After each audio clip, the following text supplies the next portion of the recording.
Hey, it's me, Tiffany Aliche, also known as the Budgetnista, America's favorite financial educator. I'm excited today because One United has invited me to pour into you.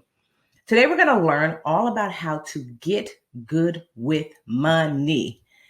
I am a New York Times bestselling author of the new book called Get Good with Money, 10 Simple Steps to Becoming Financially Whole. And that's what we're going to go through today. These 10 steps that can help you create financial wholeness in your life. So if you're excited, let me know in the comments. Before we really get started, let's talk about what financial wholeness truly is. What is financial wholeness?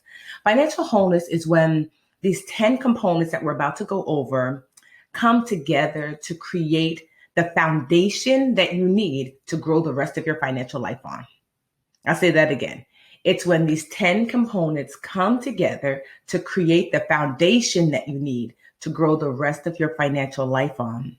So we've all heard of financial freedom before, having enough money so you don't have to work anymore. And what I realized is that I had reached financial freedom, but I was still a whole financial mess. And I thought, well, I have enough money that I don't have to work anymore, but do I have enough insurance? But do I have an estate plan? There were things that were still missing. And that's when I came up with financial wholeness. So today I'm going to show you how you can achieve financial wholeness. Are you ready? I like to a little back and forth. So when I say got it, good. Are you ready? Yes. Just let me know in the comments. I love my back and forth. So yes, let's talk about what financial wholeness is and how you can achieve it. All right, let's go. So before we start, I like to dig a little deeper into budgeting. I am the budgetnista, so you knew this was coming. So there are 4 steps to just a core budget. And the great thing is I'm actually going to give you a little cheat sheet, your money list cheat sheet. You're going to get 3 cheat sheets from me today: money list, debt list, and something called your net worth checklist or your net worth list. So that way you can fill these things out and you can start to work on your finances even when we're not currently together. All right. So there's a 4-step budget that I want you to lean into. As you see it on the screen, you can screenshot it, tag me on social, share it with your bestie. I'm all about that. Giving activates abundance, and I want you to share the wealth. So step 1 is to list everything you spend money on. I like to call this your money list. Like I said, you're going to get that cheat sheet so you can list everything that you spend money on. That means not just bills, but grooming, groceries, entertainment. What else do you spend money on? You should really be as honest as you can to yourself, because it doesn't really make sense to lie to yourself, right? This is your budget. So that's step 1, list everything you spend money on. Step 2, write down what you spend monthly on each item on your list. Now, here's why that's important. Your budget really is money in and money out within a month. We need to get a physical picture of what is your money doing. So how much are you spending monthly? Some things are obvious, like rent or mortgage. But for me, right, I've got sister locks. And so I get my hair done, retightened, I want to say about 4 times a year, right? And I spend about $100 each time because I do like the retightening in between myself. So if I get my hair done 4 times a year and $100 each time, that means I get my hair done every 3 months or so. So that's $100 divided by 3 months. You're looking at like $33 a month. So I need to put that down on my money list. Let's just say you're eating out and you're like, oh, okay, I eat out, maybe twice a week and I spend $20 each time. So 20 times 2 is $40 a week times 4 weeks in a month. That's $160 for the month. You need to put that down in your money list. I want you to figure out the monthly amount of what that expense is costing you. Okay, that's step 2. Step 3, add up the expenses on your money list. How much is your life costing you a month? We need to get clear on that. And step 4, subtract it from how much you make, how much you actually take home. Not just what you make on paper, but how much you actually take home every month. This is just a basic bare bones budget. I have given you the cheat sheet to fill it in, so no excuses. I want you to get to it. Now, here's the bonus of having your money written down or put in a spreadsheet or put on your computer in this way, because now we can learn to budget without budgeting. So this is something I had to learn because I really like budgeting, and I know it's not something that everyone loves, like my husband. So I had to figure out a way, how do I get him to budget without budgeting? So we created this money list. So this is a bonus for you because I had to teach him. We created this money list. And then I realized, okay, he wasn't putting money where I wanted him to put it once he got paid. So I was like, okay, there's really like a 4-bucket system. And those buckets are checking, saving, savings. I'll do it again. Checking, saving, savings. First checking, this is where most of your money will land sometimes, or at least some of your money will land. But this is really like your spending account. This is attached to your debit card. Now, the second checking account is your bills account. So actually scratch that. This is probably where most of your money gonna land. This bills account does not have a debit card. Did you know you can ask for a checking account and say, I don't want a debit card? I don't want you to get a debit card because I don't want you accidentally swiping away your bill money, okay? The first savings, I believe that there's 2 focuses for savings. Savings for emergency and savings for goals. So first savings, this is your emergency account. This is where you're going to start to stash away money. We're going to talk a little bit more about what your emergency savings should look like, but this is where you're going to stash that money away. Second savings is for your goals. Do you want to buy a house? Do you want to buy a car? Do you want to start investing? That's what your second savings. So this is almost like short-term savings or emergency savings and long-term savings. Checking, saving, savings. So once you understand you have those 4 accounts, you're going to do something that I like to call split it before you get it. Okay. So what that means is you're going to go to HR or you're going to go to your payroll department and say, hey, I would like for you to split my check into 4 ways. Now, not every payroll department allows this, but many do. So check. And the 4 ways, you're going to do the math because now you have your money list and decide how much you need to go into your spending account, how much you need to go into your other your bills account, your other checking account, how much to your emergency savings every month, and how much to your goal savings. So when my husband gets paid now, his money is split before he gets, so he doesn't have to go through all this effort of budgeting. And so that's what I like to call budget without budgeting. Now, let's just say payroll says you can't split more than twice. So you can't split, you only can get it deposited into one account. That's okay. Then the one account it should go into is that initial checking account attached to your debit card. And then you make those transfers. You can actually automate those transfers if you want to the other accounts. So that's budget without budgeting. All right, now let's get to the nitty gritty. So let's get good with your money. So when you're thinking about getting good with money, mindset is key because where the mind goes, so does the money. Can I get an amen? Okay. So the lesson I want you to learn with mindset is that every financial choice matters. I learned this lesson early on when I had to be about 6 years old. I have 4 sisters now, but I want to say then maybe I think I had 2 sisters. So I was 6 years old, and my older sister Karen was 8, and my younger sister Tracy was 4. Actually, Karen was 2, so I did have 3 sisters then. Anyway, we didn't have much money. And I remember distinctly that one of the ways my father and mother were able to allow us to feel special in the summertime when the ice cream truck came around is that we would rotate days. So this week, it might be my day. Next week is Karen's day. Next week is Tracy's, and then Karen. Well, Karen's a baby, so, we took her day. But so we would rotate days. And that meant that on that day, you can go inside and ask for $1 because the ice cream man was outside. And it didn't mean my sisters didn't get ice cream, but it meant they had to go inside and get ice cream from the freezer. But ice cream from the truck, it just feels like it tastes better. So I remember distinctly that I had this fascination with water. I would turn on the kitchen faucet. I would turn on the bathroom faucet. I just love to run water. I feel like I was feng shui before it was all hip and cool. And so my parents were trying to figure out how to get me to stop running water. And my father figured out a really brilliant way was to make what was important to me, ice cream, what was important to him, water. So the day was my ice cream day. And that day, as per usual, I had turned on the water and he was like, turn this water off. And so I went inside. I said, Daddy, the ice cream truck is here. And today is my day. And he pat his pockets and he said, Tiffany, the water man just came. And I didn't know what that meant. He's like, well, every time you run the water, we have to pay the water man. And I remember thinking, okay. And he was like, well, I didn't have money on me, so I had to give him your ice cream day $1.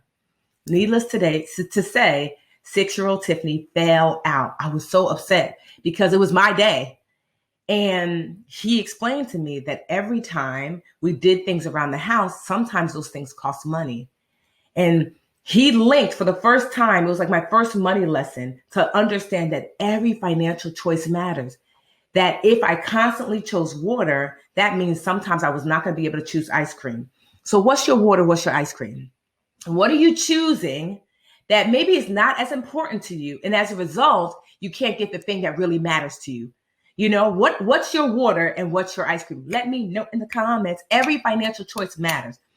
To this day, I don't like running water too long because I'm like, I feel like, I don't like wasting when it comes to running water. Next mindset lesson. Need it, love it, like it, want it. Need it, love it, like it, want it. These are the 4 questions you should ask yourself before you spend any money. You see the cover of my book behind me? How I'm wearing those bracelets? I'm always wearing my Budgetnista bracelets. You want to know why? These are reminder bracelets. And what they say is need is greater than love is greater than like is greater than want. So these are your spending priorities in order. So I need you to memorize them. Type for me, need it, love it, like it, want it. Your needs come first. This is how you know something is a need. Let me know what expenses that would go on your money list provide for your health and provide for your safety.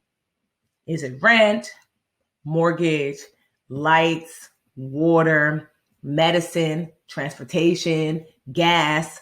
So your needs maintain your health and your safety. So those obviously must come first above all else. So when you're about to spend money, ask yourself, on my money list, does this adhere to my health? Does this allow me to pay for my safety? Great. When it comes to a need, don't worry about it. Get it. You have to have it. Then come your loves. This is where it gets a little tricky. So I have 2 tricks for you to figure out what a love is. And I would love to know what some of your loves are. Your love is this, or your loves are this. Pretend you had Oprah's bank account. You looking good as Oprah's bank account, right? Pretend you had Oprah's bank account. What would you do, or what would you do more of if you had Oprah's bank account? I already know the number one thing that I'm going to see in the comments. I already see it. Travel, right? When outside fully opens back up. But travel is like the number one thing that people say. People will say start a business. Some folks will say start like a nonprofit, spend more time with the kids, go back to school. Most people share things that enhance their experience.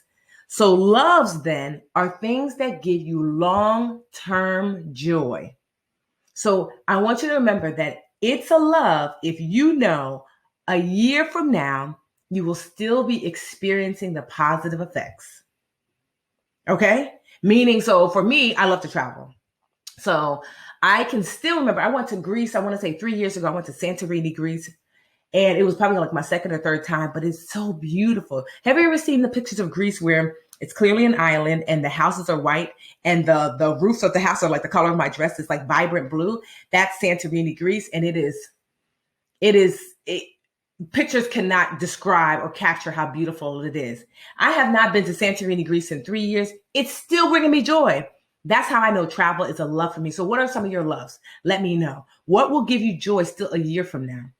Likes will give you joy about 3 to 6 months from now. Okay, maybe there's a dinner that I went to with a friend of mine. I'm like, oh, this was really nice. But a year from now, because I'm not really a foodie. Although I'm greedy, I'm not a foodie, meaning like food. I just eat because it tastes good, not because I'm like a connoisseur of food, right? So for me, a like might be a movie or food. It doesn't move me, but it does bring me a little bit of joy. So temporary joy. Loves, lasting joy. Likes, temporary joy. 3 to 6 months from now, you still feel a little joy as a result. Wants, instant satisfaction. So a want might be like, I have this thing about, I always have, where is it? Sis stay with a chapstick, right? A lip gloss. Oh, my lip gloss stay popping. This doesn't bring me no joy. I buy it. I'm not like, oh, my lip gloss. No, I get it. I throw it in my drawer. Now, I'm not here to judge and say you should not have spent any money on likes or wants. That's not what I'm saying. I'm saying I'm wanting most of your time and energy and money to go toward the more side of life, which is your needs and loves. I'll give you an example. So I had not gone on it was like in my early 30s, and I had not gone on vacation in a couple of years, but I was always going to brunch every weekend with my girlfriends. And I just remember thinking to myself, I'm spending like $50 a weekend going to brunch. So I started to add it up. I'm like, that's $200 a week. No wonder I can't afford vacation. So I stopped going to brunch, and my girlfriends would tease me because they thought I was being cheap. But I'd saved for like 3 months, and on my bucket list was to go to ride in a hot air balloon. So I found that Albuquerque, New Mexico is the hot air balloon capital of the world. So I went on Groupon because Assist is a Budgetnista, found me a flight and a really cute hotel. And I would say all of it cost, it was like maybe like a weekend plus a day. It all cost me under $500. So my girlfriend called me, as she usually does, like Saturday before brunch on Sunday. And she said, hey, Tiff, I know you're not going to want to go to brunch because you're so cheap lately, but I just wanted to invite you. I was like, girl, I am about to get into a hot air balloon. Can I call you back? She was like, wait, what? I said, yeah, I flew out yesterday. I had to flex a little. I was like, I flew out yesterday. And, the captain of the balloon said we all have to turn off our phones, when we first take off. And she was like, what? So I told her this is where my brunch money was going, that I realized I was spending money on someone else's idea of more. She loved brunch. I liked brunch. I loved travel. So my money should go toward what I love, not what my friend loves, because here's the thing. She can find other people that love brunch as well. And then she and I could just hang out at the house. So something that doesn't cost any money. So remember, your needs and loves, that's the more side of life. Likes and wants, that's the less side of life. Make sure that you're spending your money on your idea of more. Okay? Because some of us are not. All right. Budgeting. So budgeting, step two. I want you to remember I said before that you have the 4 bank accounts. I'm going to dive a little bit deeper. Separating to see. I just want to reiterate how important it is to have 2 types of checking. Aren't you glad we're here with One United right now? Mm-hmm. Right? 2 types of checking. I want you to have checking for deposit/spending. This is where your debit card is attached. And I want you to have checking for bills. Having a separate bills account is going to save your life. I used to be the overdraft queen. Oh, just at the bank every week begging, like, I need my $25 back, please. Because I used to lump all my money together. So I'm Nigerian, and we have a pot food called jollof rice. Pot food is when you've got like the starch, the meat, and the vegetable all in one pot. So jollof rice is rice. Sometimes you put some kind of meat in it and then veggies, right? So like, let's just say you are like maybe Portuguese, it's like paella. If you are Spanish, maybe it's arroz con pollo. If you are from Louisiana, maybe it's gumbo, okay? Pot food. Now, pot food is delicious for food, terrible for money. Some of y'all got pot food money. You got your spending, your bills, your savings, your emergency, all in one bank account. No more. You have to separate to see your money. Separate your spending from your bills, and then ideally automate your bill payments from your bills account. Does that make sense? I'm about to say I need feedback. Does that make sense? Great. Next. 3, savings. This is another separation, right? I want you to have 2 savings accounts. 1 for emergencies, 1 for goals. So your emergency saving, if this is critically important, especially what's been happening over the last year or so, that savings has been clutch for those who have had it. Your savings, because I hear people say this, I don't want to have savings. I just want to put all my money in the market. I just want to invest. Having savings is a waste. No, your savings is your first line of defense if you experience financial trauma, like a job loss or reduction in pay or pandemic or quarantine. Okay. So you want to have emergency savings. The ideal is to start with the goal of 3 months worth of your expenses. And then I want you to look at your industry and say, how quickly could I replace my money if I were to be laid off? So I'll give you an example. My mother, before she retired, was a nurse. Nurses, forget what's happening now. When she was a nurse, they were always in high demand, always. So 3 months for my mother, plenty of emergency savings. She can replace her income in 2 weeks. My sister, an engineer. She's a sister, first of all, a Black woman as an engineer. It took her almost 6 months to a year to find her first job.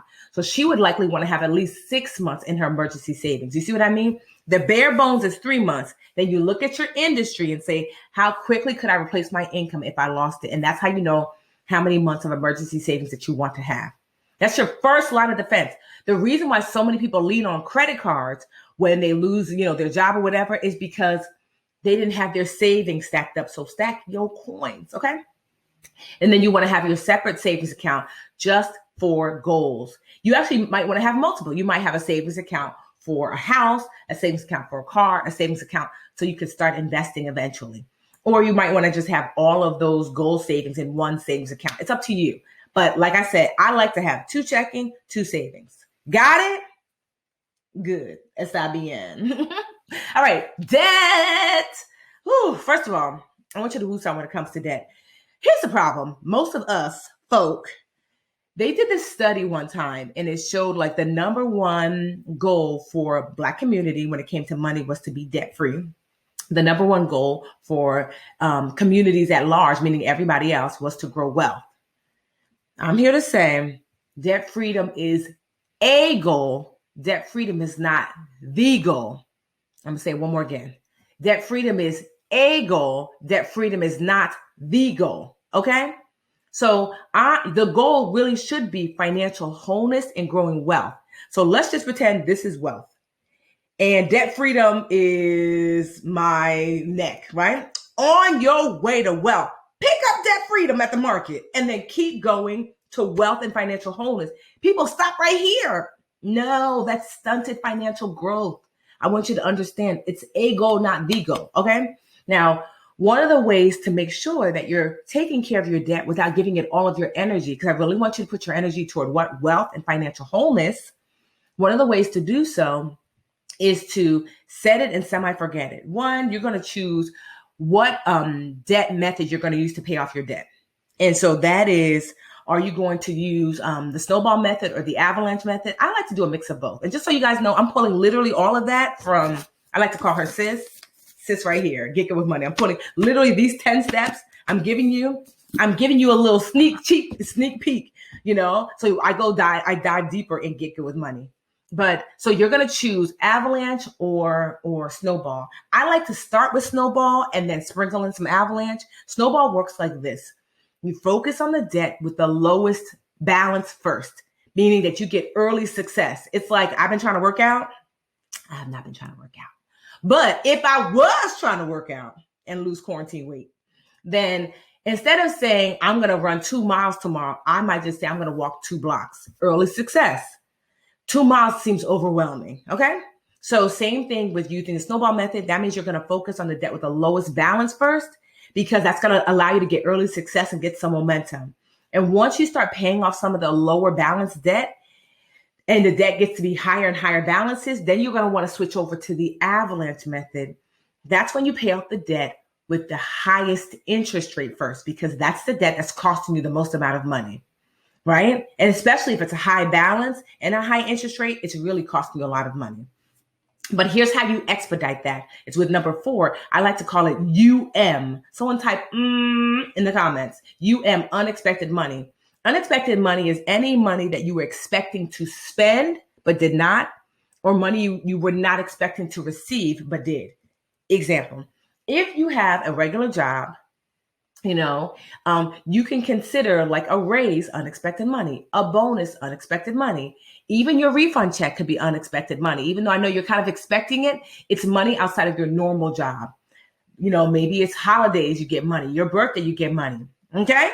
So that's unexpected money. Maybe baby sis finally pays you back after 2 years of owing you $50. Unexpected money.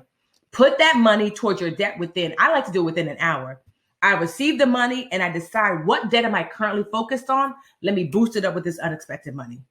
Now, one of the ways I really love using unexpected money is money I wasn't expecting to save. So let's just say like this plate. I'm like, oh, okay, I go to Target to get this random plate. Well, it's not really a plate, it's like a coaster. Anyway, I go to Target to get this plate, and this plate say is $20 or $50. I would not pay $50 for this. $50, right? And I go to the front. This ever happened to you? You go and they say, boop, oh, this is 50% off. And you're like, it is. Hold, please. Let me go get a second one. Don't do that. I want instead you to say, I was going to pay $50 for this plate, coaster, whatever this is. That now I'm only paying $25. $25 was already gone to me. Why not make it gone toward debt? I like to, while they're ringing me up or I pull my card over, transfer that $25 using my smartphone to the debt I'm currently paying off. I'm telling you, what happens is we receive money like that all the time. You go out to eat with your friend and she's like, oh, I'll treat you. But she doesn't tell you this until after you've already ordered. You were planning to spend the $30. That $30 was gone in your head. Let it really be gone, but put it towards your debt. And if you're debt free, put it towards your savings, because money it's not enough not to spend money. If money is saved, meaning like I don't have to spend it here, on purpose, put it someplace else, whether it's towards your debt, because we're talking about debt here, or whether it's towards savings. It's one of the most powerful things you can do is to consciously give your money a place to be. Okay? Good? Got it? Está bien? Okay. I'm just flexing my little Spanish, on y'all. Numero cinco, that's 5 for those of you who don't speak Spanish as fluently as I do. It's credit.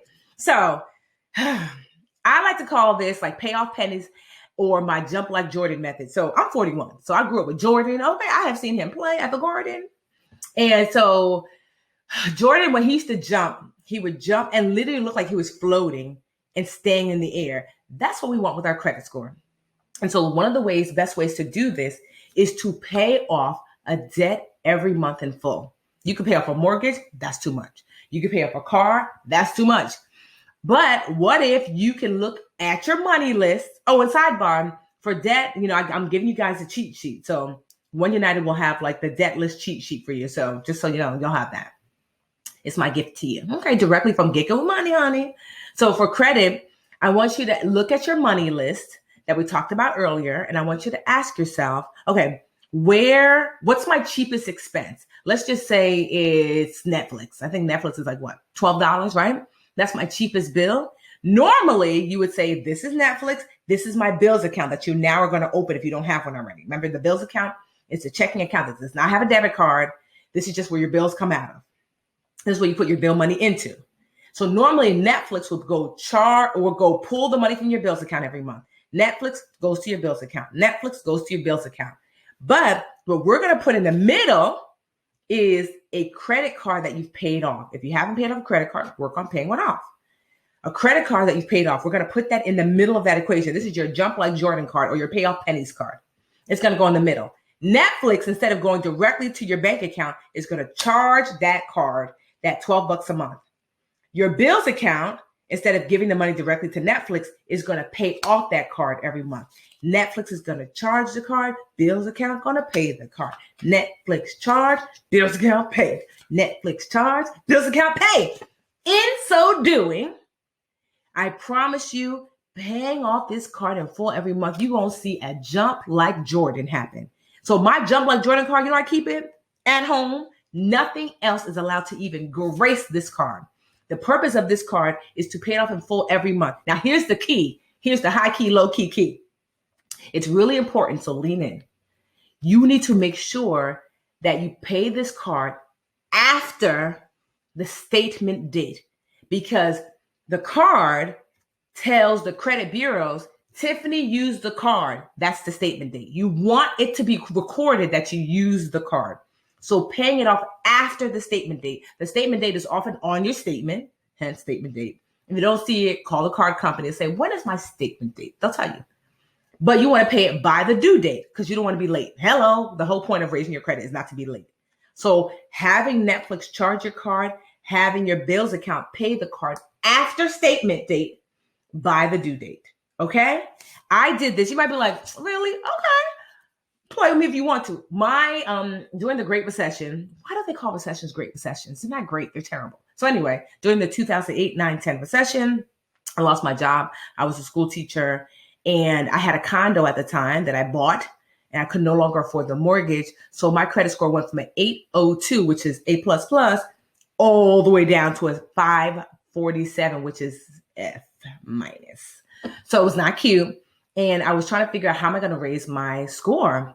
And that's when I stumbled across this. A friend of mine was a debt attorney. He told me that. He was like, girl, do you have a card that's paid off? I said, I do. He was like, girl, paid off in full. I actually had 2 cards. So I got real funky with it. I had 2 different cards. I put whatever on one and maybe like my gym membership that I still don't use on the other. And I paid it off in full every month. And it took 2 years because remember, I had an active foreclosure. So for most people, if you don't have like big red flags on your credit score, it won't take as long. But I went from a 547 to a 750 in 2 years with an active foreclosure.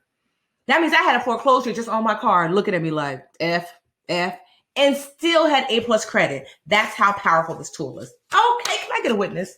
Y'all playing up in here today.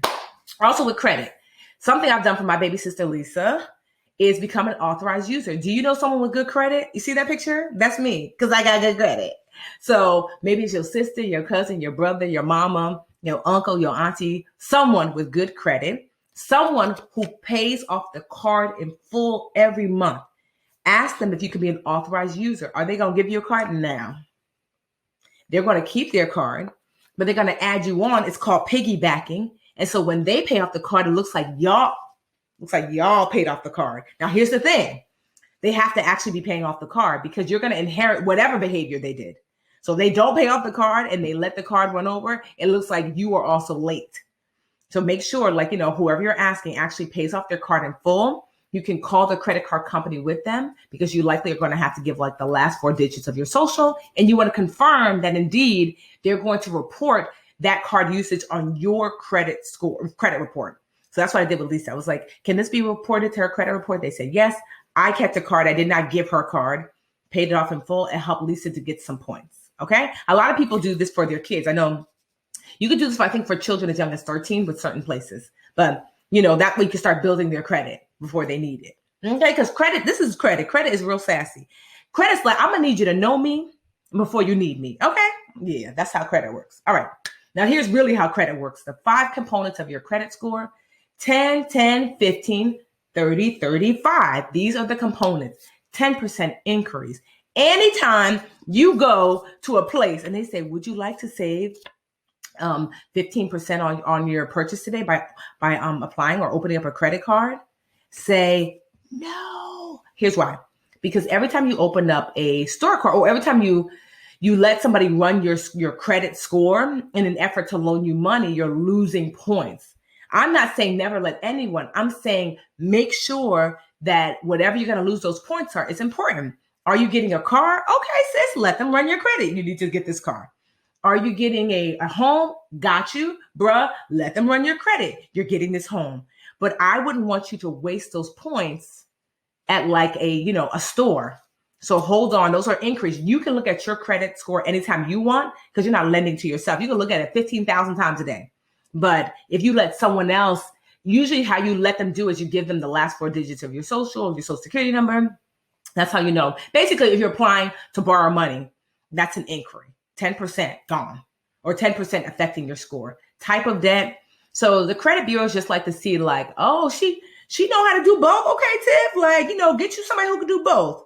So usually they're looking for installment loans. So an installment loan means you owe a lump sum and you pay in installments until it's paid off. So you're looking like mortgage, car note, student loans. And then revolving debt. This is a credit card debt that you pay it off, but it revolves and comes right back the next month. You pay it, revolves, and comes right back. You don't have to do anything here. Just live long. Like, right, your grandmother would say, right? Like, child, just keep living, right? So that's just going to happen naturally. But I just want you to be aware of type of debt is something that they look at. Length of credit history is 15%.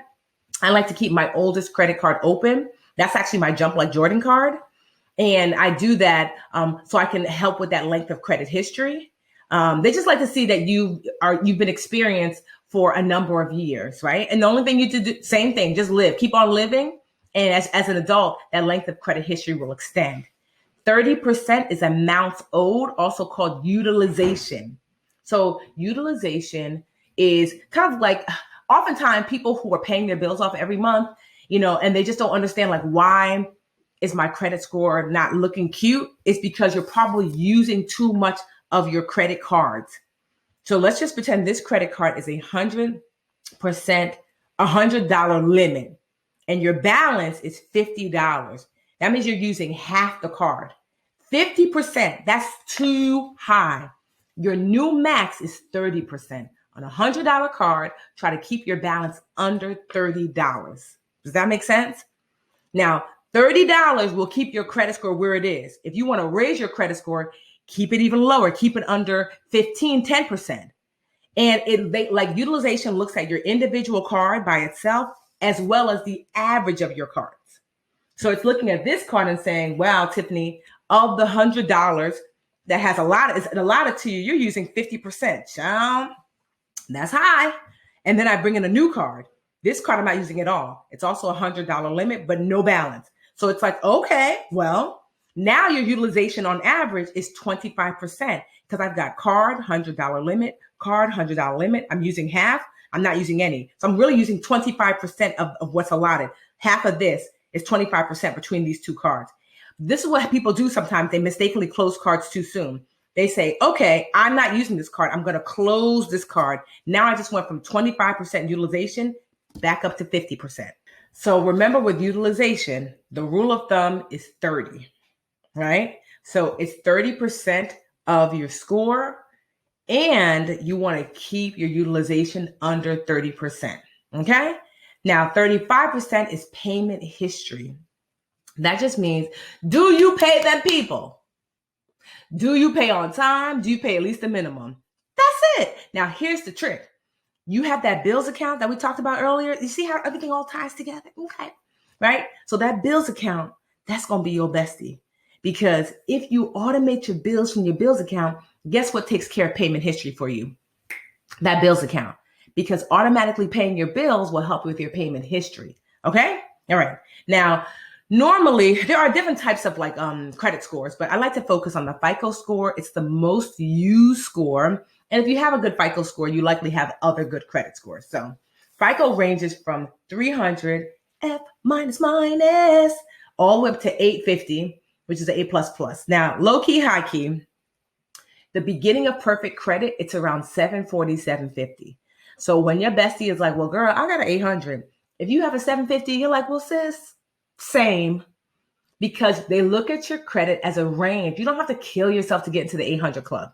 I mean, I'm in the 800 club, but the truth is, even when I had a 750, I was still really in the 800 club because I could get the same interest rate as someone with an 800. So just try to get your credit score above 740, 750, and you'll be golden, okay? That's really the key when it comes to credit. All right, now let's talk about next level adulting, right? So investing. So to me, there are two functions for investing for retirement and investing for wealth. That's the biggest takeaway for me when it comes to investing for you. It should be. So investing for retirement and investing for wealth. Now, investing for retirement is this. Because people think that investing for retirement means you're going to retire on a remote island somewhere. That's not what investing for retirement is going to get you. Investing for retirement is going to, you see your lifestyle now, I want you to look around. Look around. Investing for retirement is going to allow you to maintain your current lifestyle when you're no longer working. So how you living now is how you're going to live then when you're investing for retirement. Okay? So I like to name my older person. There was a study that was done that said that people have a hard time investing for retirement because they disassociate from their older self. They don't really see themselves as older. So I'm like, well, lean into that. I named my older self Wanda, and Wanda is nosy. Not too different than me, Tiffany, now. But she has the time to be nosy. Wanda just be looking out the window. Some of y'all don't remember 227. Remember Miss Pearl just looking out the window? Wanda knows which car is yours, which car is not yours. She knows your true hair color. Wanda is up on all the neighborhood tea because Wanda is not working. This is my retired older lady self, right? My 65, 70-year-old self. So when I'm making choices now, I want to be like, oh, child, okay. I see you out here in another dress, but you ain't putting no money in my retirement account. Okay, that's how you want to live your life. So I keep Wanda in mind. What is your older person self? What is your 65, 70-year-old self? It's a fun game to play, but keep them in mind as you navigate now.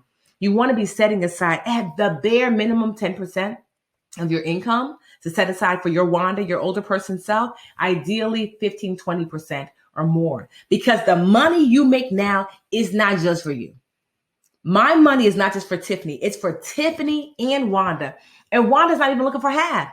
She's like, sis, girl, if you could just give me 10, 20%, I will be good. Because it's your younger self's job to look after your older self. I'm going to say that one more again because some of y'all didn't hear me. This is for the people in the back. It's your younger self's job, your job, to look after your older self. It's you, right? And so that's what retirement is for, okay? Now let's talk about wealth. Now, if you want to be on that private island, that's what wealth investing is for, okay? Now, wealth investing improves your life now and allows you to leave money for your heirs. I'll say that again. Wealth investing improves your life now and allows you to leave money for your heirs. Retirement investing, mandatory, because Wanda got to eat. Wealth investing, optional. Some people jump right into wealth investing. And I'm like, here's the thing about wealth investing. It's typically a little riskier. You could take bigger risks. So I don't want you to jump there first, because you don't have to be wealthy, but you do definitely have to be healthy and whole in order to be, in order to have a decent quality of life when you're older. So focus on retirement first before you start jumping into investing for wealth. Okay? Okay. And we're right here with One United. I'm sure if you have questions about how to do both, you can lean into them. Okay? So 7, learning to earn. This is critically important. Knowing how to make money outside of your normal job is important. Now, you don't have to have a side hustle, but you should know, if I have to activate to a higher level of earning, could I do so? So before I was the budgetista, I was a school teacher. And when I needed money, you know what I used to do? I used to babysit. I used to tutor. So when things were good, I was chilling. But I was like, ooh, I want to go on vacation. Ooh, I'm going to be late on this bill. I need some money. I knew right away, babysit, tutor. I would look for jobs online. I would let my friends know I'm available for babysitting and tutoring. You see what I mean? So monetizing your skill set. So one of the things is my rule when I'm looking for a side hustle. Now, I'm not talking about a side hustle you're trying to turn into your main hustle. I'm talking about true side hustle. One of my rules is I don't want to do extra brain work. So 1, do I currently do this thing at my job? So because I was a teacher, tutoring and babysitting basically was part of the job. I didn't have to learn a new skill set. It was easy for me to make money. 2, I look for things oftentimes I have a degree or certification or education in. Why? Because it means I can charge a premium, right? So when I used to babysit and tutor, I charge more. I'm like, sis, I'm a teacher. They've already taken my thumbprint, my fingerprints. I'm an active teacher. I do this. So I know you can pay the 14-year-old down the street $2 to watch your baby, but I'm a whole teacher. I have CPR training. I know all the things. And so if you have a degree or certificate in it, you could charge more. And if you're already doing it at your job or have done it, you don't have to learn a new skill set. That's what I look for when I have my learn to earn moments. And if you have a current job, that's one of the first places you should start looking to learn to earn more, by asking for a raise, or you can ask for a pay adjustment. So you know how you start a new job and they have you doing this level of work, and then before you know it, a year or 2 later, you're doing all of this. Wait a minute now. During your reviews, I want you to always be bringing that up and say, hey, when I started, these were my responsibilities. They have since grown. If I was working this job someplace else, this is what my pay would be. When can we talk about a pay adjustment? It's not a raise. It's an adjustment, because if you let them make you think it's a raise, it's like, oh, well, it's almost like they're giving you a bonus. No, you are paying me according to what I should be paid. Now, a raise is something I would like as well, but just a pay adjustment. So 1, doing that. But 2, creating something that my sister calls her Go Me folder. So our Go Me folder is where you list like specific ways. This is how you get a raise or bonus. Specific ways that you've saved or made the company money, right? So either you did it directly or indirectly. Maybe you were on the team that helped. Maybe it was you, and the reason why is because it helps you to quantify when you're asking for a raise. Like, oh, I worked on the team that made the company $1 million. I worked on a team that saved the company $100,000. You put it in your, like a notebook on your computer, email it to yourself. So when you're meeting and having your review, you can bring that up and you can quantify. In the last year, I've been able to save or make the company X, Y amount of dollars. I would love to talk about a bonus or a raise. You see what I did there? The money I helped to bring in or save, I would like a raise, because it's like, what we really saying here? We're just talking about making things right, because look what I bring to the table, okay? So learning to earn, that is an important component of financial adulting to the next level. All right, we wrapping it up. Insurance. Okay, now many of us are underinsured, but we don't even realize it. I just want you to get clear about the types of insurance you might want to look into. So renter's insurance, homeowner's insurance. Do you have a pet? You actually might want to look into pet insurance, because if you love your little fluff ball and something happens to them, they get sick, it can be really expensive. I know a friend of mine paid $5,000 for surgery because she didn't have insurance. And it was really expensive, but she didn't want to let her cat die, and understandably so. So insurance, pet insurance. You also want to have health insurance, obviously, life insurance, depending. Now, here's the thing about life insurance. Life insurance is there to really cover your earning years, to make sure that your dependents are taken care of, or your debt will be paid off if you're not here. So I hear people say sometimes they get life insurance for the baby. And I'm like, Here's the thing. I know that life insurance for your 1-year-old will be cheap, but it'd be even better to put that money toward for the baby, their college fund. Because if the baby unfortunately passes, they're not leaving debt or dependent. But if you are an adult and you have children, you're definitely going to want to have life insurance, because if something happens to you and you have underage children, you have dependents. And so the rule of thumb is about 10 times your annual income. So let's just say you make, I don't know, $100,000 a year. That's $1 million worth of life insurance. That means for the next 10 years, your dependents will be taken care of. And then also consider, do I have any debt that I'd leave behind? Maybe you have $100,000 student loan debt. So you're like, okay, let me include that as well. Does that make sense? Right? When it comes to life insurance, so just keeping that in mind. There's term and there's permanent. Term is you have it for a specific term, and permanent means that you have it basically as long as you keep paying. And then if something were to happen to you, term is way less expensive than permanent. So term, like for example, a healthy 30-year-old woman right now with term, a $1 million policy, she's looking to pay $30 to $40 a month. If she had a permanent policy, one that you just keep paying it forever and ever and ever, she's looking to pay about $740 a month. So it's, people tend to lean toward term because it allows them to get more of a policy. And yes, maybe after 20 or 30 years, that policy is expires. But the thinking is that by then your child or that debt will have been paid off by you anyway. So you won't have really a need for life insurance in that way. Okay? But the choice is yours. 9, net worth. Net worth is what you own minus what you owe. What you own minus what you owe. So owning something those are your assets. What you owe, those are your liabilities. Owning things put money into your pocket. That's how you know it's an asset. Like owing things means it takes money outside of your pocket. That's how you know it's a liability. Okay? So let's give some examples. And I'm actually going to give you a net worth worksheet. Let's give some examples. An asset. So my home can be both on the asset side and the liability side. So the mortgage, I don't have a mortgage because I paid this house off in cash.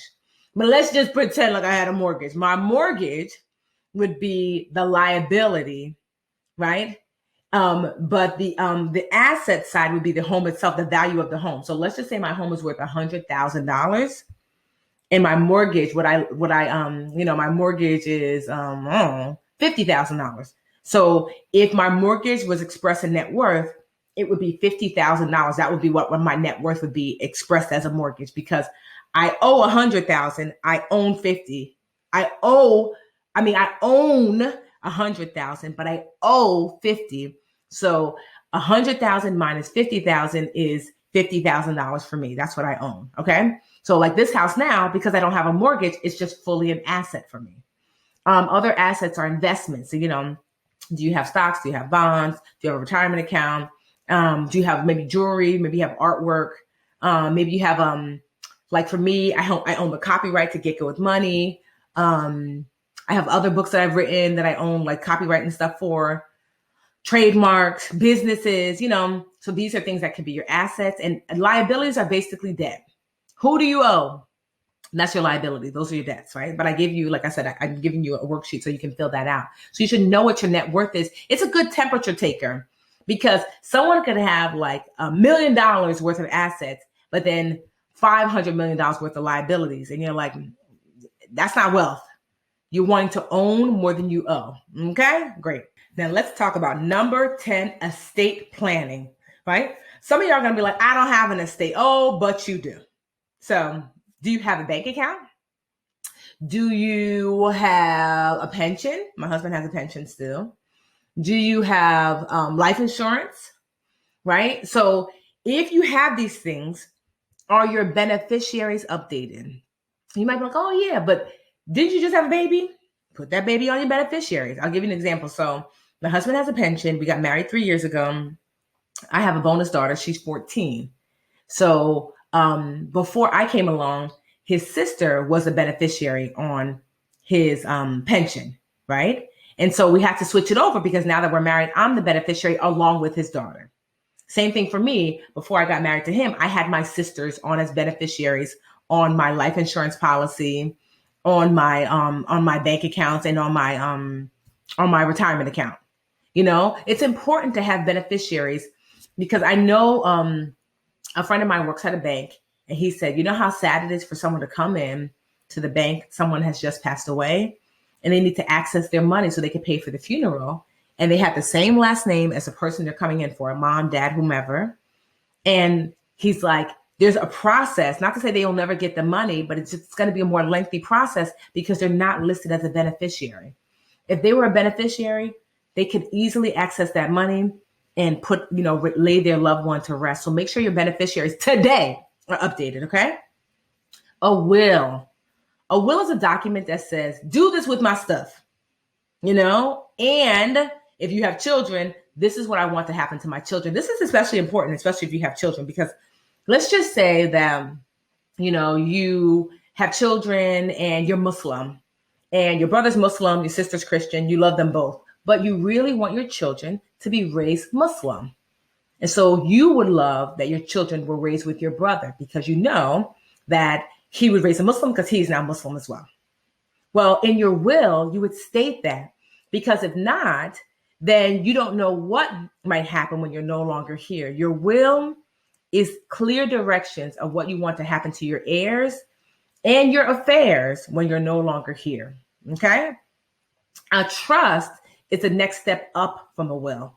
A trust is like your will behind this iron gate. And a trust allows you to transfer some of your wealth now.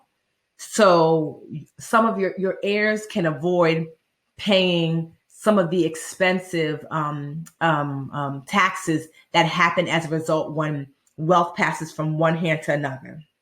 So in a will, you're like, I'm giving my mother my house, I'm giving my sister this. They're going to have to pay taxes on that. But if you create a trust puts all my assets into a trust, and then I add my beneficiaries. And so we now own these things now. So when I pass away, I'm not giving these things to you. You already have ownership over those things. So typically a trust is not inexpensive. You would need an attorney. So the rule of thumb is this with a trust. Do you have at least $100,000 of assets to go into the trust? You don't? Then you probably don't need a trust. So if you have at least $100,000 of assets to go into the trust, consider it. If you have over $500,000 worth of assets, now that just might be one house, especially if you live in, on the coast, right? Do you have over $500,000 worth of assets to go into a trust? And you should definitely get a trust because the taxes and things that someone is going to have to pay in inheriting over $500,000 worth of assets is going to be a lot of money. And sometimes the assets that you are transferring to someone else, it's not cash. What if it's a physical thing? What if you have a family farm, right? This has happened. You're transferring, like, oh, grandpa passed away. I inherited the farm. The farm is worth $2 million. Woohoo! But it's not $2 million worth of cash. But now the government might be saying, like, you have to pay taxes on that. How much? Do I have to pay $500,000 on a farm that I don't have the tangible money for? I only own the asset for? But imagine if that farm was in a family trust and all the beneficiaries were already in that trust, meaning that we already currently own it. So grandpa passed away, but he's not giving it to me. I've been had this because I'm inside the trust. So you want to speak with an attorney when it comes to trust. Estate planning, especially for our folks, is important. Now you can understand why we have to go deeper than financial freedom. Because you know who was financially free? Prince. Prince was financially free, meaning he didn't have to work anymore. He was not financially whole. He was missing some of these 10 components, especially estate planning. He was texting people because Prince knew that he was sick. He was texting people, and it was unfortunate because when he passed away, there was no plan for what to do with his funds. So it all went to his sister, which might not be a bad thing. But here's the thing. Prince gave a lot of money to music programs because he said music saved his life. Now his full estate belongs to his sister. What if she doesn't want to give money to music programs? Well, what if he would have had that in his trust and his will already? So that way, those wishes would have been honored, but we don't know. So you want to make sure in our community that, you have your beneficiaries updated. You have a will, especially if you have children, and you have a trust if you have over $100,000 to $500,000 plus in assets to put into that trust. Okay. Look, I done gave you the breakdown of getting with money. Okay. All right. So we have homework. I told you I used to be a teacher. Don't play with me. So we have some homework. Take a screenshot of the screen right here. 1, I want you to create a budget. 2, I want you to open a bills account. 3, I want you to open up a savings account. I mean, you're right here. One United is all up in here in your face. Hello. 4, automate a monthly credit card payoff with your Jump Like Jordan card and put that card away. 5, become an authorized user if it makes sense for you. Ask Granny. 6, add your beneficiaries or update those beneficiaries, right? You don't want your ex-wife, because here's what's so crazy. Let me tell you, this is what's really crazy about beneficiaries. Let's just say you was married in your 20s. Y'all divorced 2 years later because you realized you were too young. Your ex, wife or husband, the beneficiary on your bank account.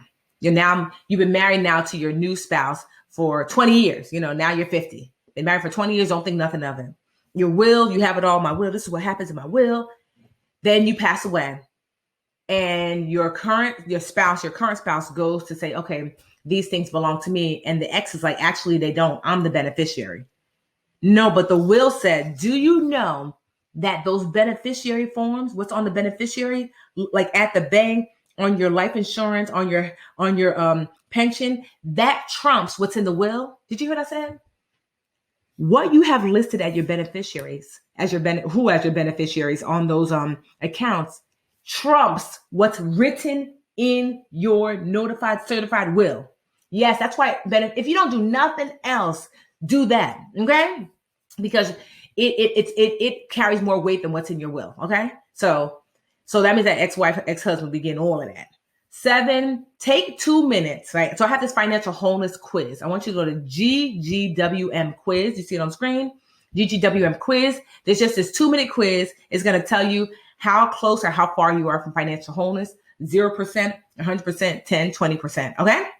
If you'd like a copy of this presentation, you can go to thebudgetnista.com and click contact me. And then just type 10-step presentation and I'll have my admin email it to you. Because I know people like to have the visuals. Again, you should have gotten these 3 cheat sheets, your money list, your debt list, and your net worth list. I gave them to One United. So don't yell at me. You should have them already. And last but not least, if you have not already gotten Get Good with Money, my new book, it is New York Times. It's a New York Times bestseller. It's been on there for weeks and weeks and weeks and weeks, which is incredible. It, as a Black woman, Avi, to be on the cover of a finance book, it doesn't get more powerful than that. That when you walk into your Barnes and Nobles, when you walk into the airport, because you can get it at the airport, at the bookstores at the airport, and you see me, know that you see us. This is not normally a space where you see as many of us as there ought to be. So I stand proudly, loudly Black and proud, and just to be of service to my people. And so thank you for having me. Like I said, you can go to getgoodwithmoney.com to go ahead and cop Get Good With Money. It's really going to walk you through step by step how to become financially whole. Financial freedom, yes, but financial freedom, quite honestly, a few people will achieve that, but literally everyone, no matter what you make, no matter where you live, no matter what you do for a living, can achieve financial wholeness. You can find me at thebudgetnista.com. You can find the book at getgoodwithmoney.com. I'm at The Budgetnista on all the socials. Instagram, Twitter, Facebook, TikTok, and I look forward to hearing from you. And send me a message. I love communicating with my folks. And thank you, One United, for having me. This was a lot of fun, and I hope you guys learned a lot as well.